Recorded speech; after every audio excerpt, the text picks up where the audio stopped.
Selamat siang, jumpa lagi dengan Denok Ayu Novel. Bagaimana kabar sobat semua? Sebelum kita mulai cerita ini, ayo kita subscribe, like, komen, share dan nyalakan loncengnya untuk mendapatkan notifikasi terbaru ketika Mimin mengupload video barunya. Menantu terbaik bab 102 tidak bisa tidur tanpamu. Tidak tahu malu. Wajah Jiang Yan sedikit memerah, dan dia bernyanyi dengan lembut. Cium saja. Mengapa membiarkan dia mengambil inisiatif? Kenapa bajingan ini berpikir begitu cantik? Kenapa? Jangan berani-berani, apa kau tidak percaya? Lin Yu menyipitkan matanya ke arahnya, cukup dekat untuk merasakan napas Jiang Yan yang berat karena ketegangan. Lin Yu tidak bisa menahan baunya, sepertinya Jiang Yan bahkan menghirup udara dengan bau manis. Berani-beraninya tidak. Jiang Yan dengan cepat mendorongnya menjauh, dan berkata dengan marah, tentu saja saya berani, berjudi saja. Aku membunuhmu. Begitu Jiang Yan setuju, melon musim dingin yang pendek dan yang lainnya di tanah sudah bangkit, mengambil bangku dan meja, dan menabrak Lin Yu. Lin Yu sepertinya tidak melihatnya. Dia tersenyum dan berkata kepada Jiang Yan sendiri, oke, ini yang kamu katakan. Kamu tidak bisa mengingkari janjimu. Untuk waktu yang lama, Jiang Yan selalu dingin dan acuh tak acuh padanya. Jika Jiang Yan bisa berinisiatif untuk menciumnya, itu akan sangat keren. Dibandingkan dengan ciuman ini, Lin Yu lebih menyukai rasa penaklukan yang besar. Hati-hati. Jiang Yan tidak bisa menahan diri untuk tidak berseru saat melihat melon musim dingin yang pendek bergegas di belakang Lin Yu. Sebelum dia menyelesaikan kata-katanya, Lin Yu sudah memiliki jarum perak di tangannya, tiba-tiba berbalik, secara tidak sengaja bergoyang di depan 4 melon musim dingin yang pendek.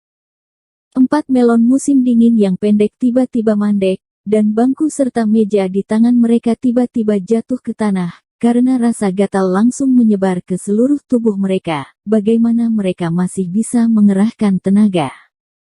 Keempatnya segera menggaruk wajah dan tubuh mereka dengan putus asa.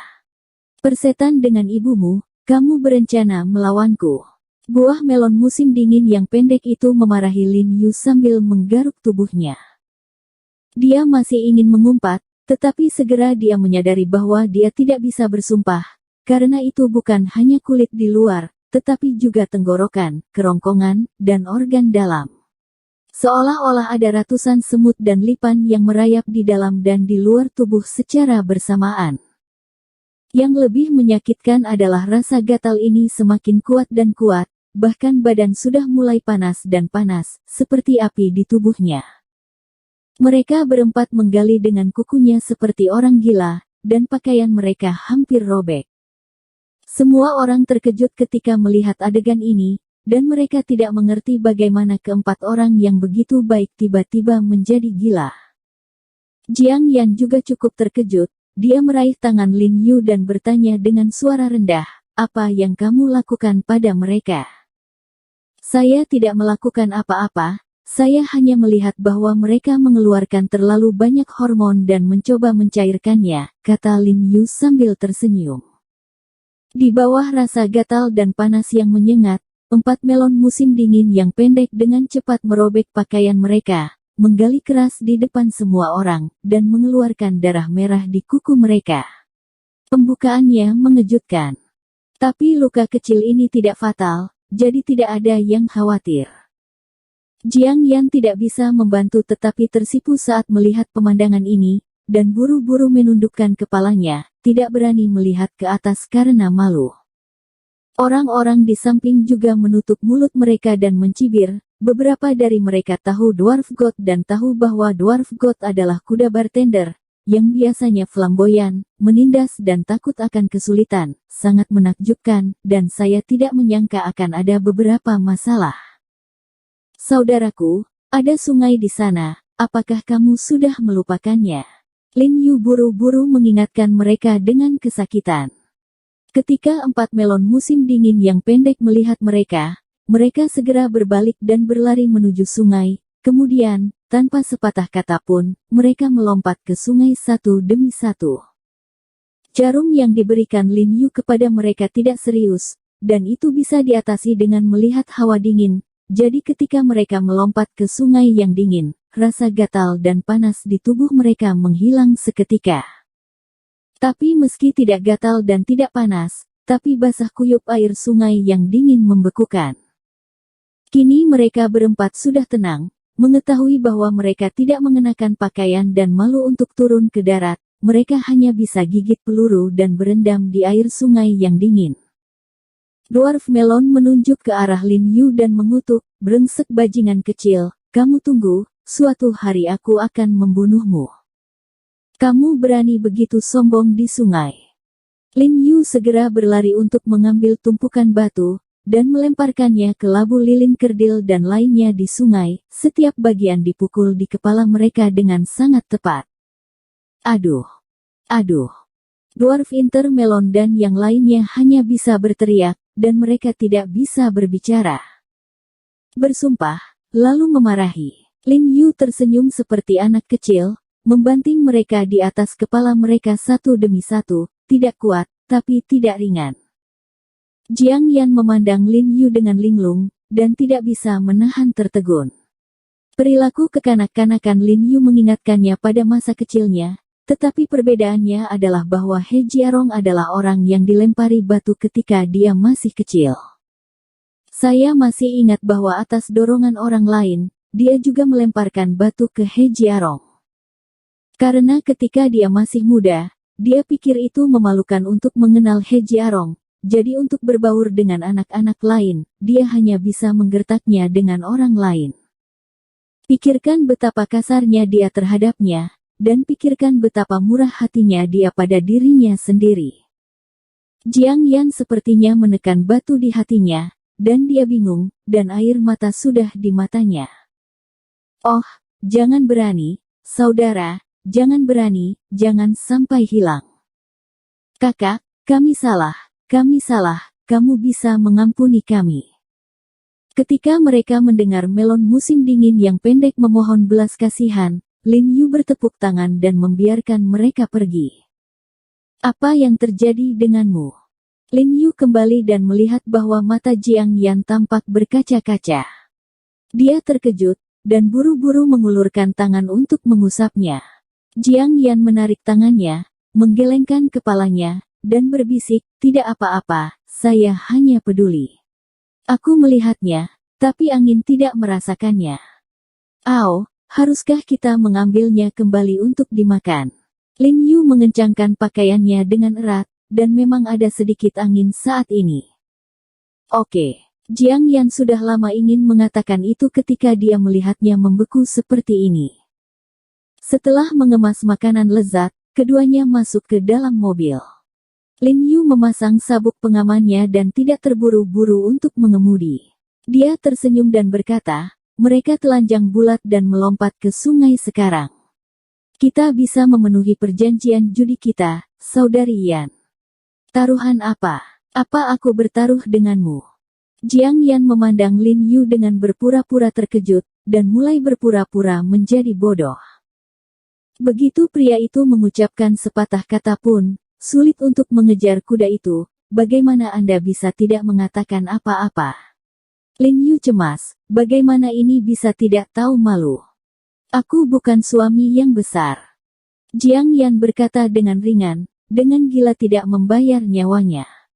Sangat menjengkelkan, tidak heran guru Konfusius berkata bahwa hanya wanita dan penjahat yang sulit dibesarkan. "Saudari Yan, saya ingin menasihati Anda bahwa kejujuran adalah dasar kehidupan seseorang. Jika Anda terus memberontak, Anda akan mudah disingkirkan oleh masyarakat." Lin Yu dengan marah menasihati Jiang Yan saat dia masuk ke dalam mobil. Sebelum dia menyelesaikan kata-katanya, dia merasakan panas lembab di wajahnya, dan pada saat yang sama aroma menawan memasuki hidungnya, tetapi panas lembab itu cepat berlalu dan aromanya dengan cepat menghilang. Dia menoleh tiba-tiba dan menemukan Jiang Yan melihat keluar jendela tanpa ekspresi. "Kakak Yan, apakah kamu baru saja menciumku?" "Aku belum siap, terlalu cepat, kan?" Lin Yu bertanya dengan heran. Jangan berciuman. Jiang Yan berkata dengan ringan, aku tidak suka mencium babi. Tidak, tidak, lakukan lagi, aku tidak merasakan apa-apa dan semuanya berakhir. Lin Yu berkata dengan sangat tidak senang. Tunggu sampai kamu bermimpi lagi. Jiang Yan bahkan tidak melihatnya. Bahkan, dia gugup. Ini adalah pertama kalinya dia begitu proaktif. Jika dia menyimpannya dengan cara biasa, dia bahkan tidak akan memikirkannya. Bahkan ketika dia jatuh cinta dengan Li Junyi, itu tidak lebih dari tarik jari tangan dan go-go. Setelah kembali makan dan mandi, sudah lebih dari jam 2 pagi, Jiang Yan tidak mengantuk sama sekali, dan sangat tertarik, dan mengobrol dengan Lin Yu tentang masa kecil mereka. Apakah kamu ingat bahwa aku pernah melemparkan kerikil kepadamu dengan orang lain? Apakah kamu ingat untuk membenciku? Jiang Yan ragu-ragu sebelum bertanya, dan dia siap untuk meminta maaf kepada Lin Yu. Siapa tahu Lin Yu tidak peduli dan berkata, jangan menanggung kebencian. Ngomong-ngomong, bukan dia yang memukulnya, apa yang dia benci. Setelah berbicara, dia berbalik dan mendengkur sedikit. Kalau begitu, apakah kamu ingat? Sebelum Jiang Yan selesai berbicara, dia menyadari bahwa Lin Yu sebenarnya sedang tidur, dan dengan marah meraih bantal di sebelahnya dan memukulnya dengan keras. Tidur, tidur, tidur, kamu tahu tidur, kamu pasti melakukannya di kehidupan sebelumnya. Babi. Saya tidak tahu berapa kali itu, tepat ketika dia tertarik, Lin Yu tertidur seperti babi. Bisnis ruang medis sangat bagus keesokan harinya, karena setelah kengerian Ba Zihu, semua orang mengira bahwa keterampilan medis Lin Yu lebih dapat diandalkan dan dapat dipercaya. Oleh karena itu, jumlah pasien terus meningkat, dan Lin Yu sangat sibuk, dia berpikir bahwa dia harus mencari penolong di masa depan. Setelah hari yang sibuk, setelah pulang ke rumah pada sore hari, Jiang Yan telah kembali lama sekali, dan istri tua serta ibu mertuanya juga ada di sana, dan wajahnya tampak tidak begitu baik. Orang tua, ada apa? Kata Lin Yu buru-buru, melihat ekspresi pasangan tua itu salah. Ayo, Jiarong, ayo duduk. Jiang Jingren buru-buru bangun dan memberikan Lin Yu ke sofa, duduk di sampingnya, meraih tangannya dan berkata, apakah hidup tidak berjalan dengan baik akhir-akhir ini? Tidak. Lin Yu menggelengkan kepalanya dengan tergesa-gesa. Lalu apa yang ibumu dan aku lakukan hingga membuatmu tidak bahagia? Jiang Jingren bertanya lagi. Juga, kata Lin Yu terkejut, tidak mengerti apa yang salah dengan orang tua yang baik itu. Itu Yaner. Yaner membuatmu tidak bahagia, kan? Jiang Jingren menatap Jiang Yan. Tidak, aku dan saudari Yan baik-baik saja. Dia berinisiatif untuk menciumku tadi malam. Lin Yu berkata sambil tersenyum. Aku menciummu, kata Jiang Yan dengan marah. Bukan kepalanya, ini wajahnya, kamu salah ingat, Sister Yan. Lin Yu mengoreksi. Jiang Yan memutar matanya dan tidak mengatakan apa-apa dengan marah. Lalu kenapa kau pergi, Jiarong? Aku terkadang bersikap tegas padamu, tapi itu juga untuk membuatmu berdiri. Selama bertahun-tahun, aku telah membesarkanmu sebagai seorang putra. Kupikir aku benar untukmu. Li Sukin akhirnya tidak bisa membantu tetapi berkata, suaranya tercekat. Lin Yu segera bereaksi setelah mendengar ini, dan menyatakan bahwa Jiang Yan telah memberitahu pasangan tua mereka bahwa dia ingin memeriksa pengalaman hidupnya. Ayah, ibu, jangan khawatir. Tidak peduli siapa orang tua kandung saya, pengemis di jalanan, atau orang terkaya di dunia, dalam hati saya, kalian berdua akan selalu menjadi orang tua kandung saya. Lin Yu berdiri, bersumpah kepada suami dan istri lama, dan berjanji, saya hanya tidak ingin hidup tidak jelas. Ketika orang bertanya kepada saya siapa orang tua kandung saya tidak bisa menjawab. Meskipun mereka tidak tahu bagaimana mereka memperlakukan He Jiarong sebelumnya, setidaknya mereka tidak kurus selama waktu mereka di keluarga Jiang. Lebih penting lagi, semua orang memberinya putrinya untuk tidur. dan juga mendesaknya untuk bekerja keras, tidur. Bagaimana dengan orang lain? Apalagi yang bisa mereka lakukan? Jadi Lin Yu merasa bahwa tidak terlalu berlebihan untuk menempatkan pasangan lama mereka pada posisi yang sama dengan ibunya. Benarkah? Lalu, kamu tinggal di mana di masa depan? Wajah pasangan tua itu bergerak, sedikit bersemangat, dan buru-buru bertanya. Tentu saja saya tinggal di sini. Saya masih tinggal dengan Sister Yan. Sekarang saya jauh dari Sister Yan, saya tidak bisa tidur di malam hari. Lin Yu berkata dengan serius. Faktanya, yang dimaksud Lin Yu adalah dia terbiasa tidur di kamar yang sama dengan Jiang Yan, dan dia juga terbiasa tidur di lantai. Jika dia tiba-tiba menyingkirkan pola ini, dia benar-benar tidak bisa tidur. Tetapi kata-kata ini berubah di telinga pasangan tua Jiang Jingren dan Jiang Yan, dan mereka memikirkannya secara tidak sadar. Pasangan tua Jiang Jingren sangat puas dengan apa yang dia katakan. Mereka sangat bahagia, mata mereka bersinar, seolah cucunya sudah dalam jangkauan. Jiang Yan tersipu malu dan mengutuk tanpa malu-malu, lalu menatap Lin Yu dengan tegas dan bergegas ke kamar. Jiarong, lihat, kamu tidak bisa tidur bahkan setelah Yaner pergi. Ini hanya beberapa jam, jadi aku tidak sabar untuk memasuki rumah. Cepat, kamu pergi cepat, kalian baik, kalian bisa mendapatkanku hadiah.